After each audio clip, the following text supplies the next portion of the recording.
Israeli forces have carried out an airstrike on a residential building in Gaza, killing at least 5 Palestinians. The strike hit an apartment in Gaza City and caused a fire. 3 children are among the dead. Emergency crews and volunteers are searching for survivors under the rubble. Israel has repeatedly violated the ceasefire agreement with Hamas last year. It carries out near-daily attacks and has killed more than 1,100 Palestinians since October.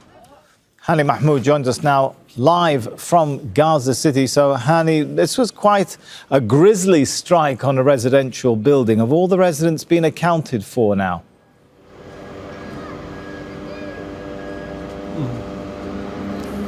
Samuel, what made the night quite challenging is hearing the civil defense crew members, the official describing taking them close to 3-4 hours to put the fire out and be able to get to the bodies inside the building on the 4th floor of a residential building that is packed with displaced families. Many of these displaced families have homes in the eastern part of Gaza City, and due to the expansion of the yellow line and the presence of the Israeli military, the majority of them have been seeking shelters in the western part of Gaza. This building was one of them. So it was a devastating night for many of the families. Among the dead is Al-Masri family, whom, according to civil defense officials and relatives, were wiped out the civil registry in a single drone attack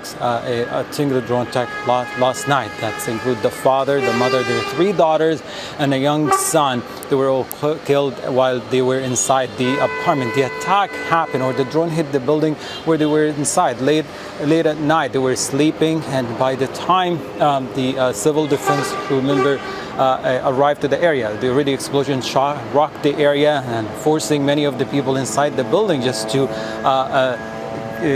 leave the buildings, scrambling for shelter in nearby area.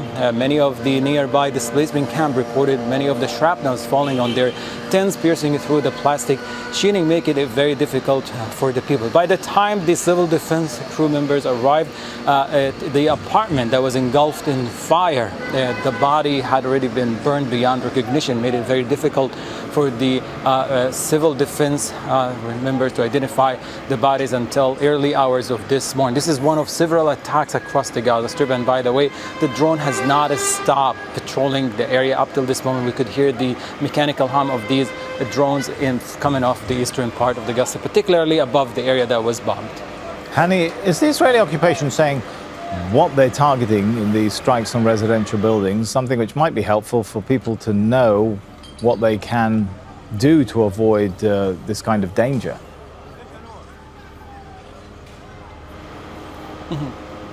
Well, Sam, the majority of these attacks are happening without any prior warning whatsoever by the Israeli military. All of a sudden, you're inside one of these buildings, inside a displacement camp, or walking in the street or inside your vehicle, and an explosion just happens out of nowhere. And it seems, just judging from the many times in the past, the Israeli military used warning notice or evacuation notice whenever it's convenient for the military image, that it's giving civilians an opportunity to leave, and they are just little compared to the many times that Palestinians or civilians were killed inside these buildings or in tents without any warning whatsoever. But what's really critical about this is the narrative is severely controlled by the Israeli military. There's only one channel of narrative coming off the Israeli military, very strict, no questions about what's going on inside it. They basically had the same exact wording of the past one, that these elements are Hamas members and they're being eliminated without any substantial evidence whatsoever.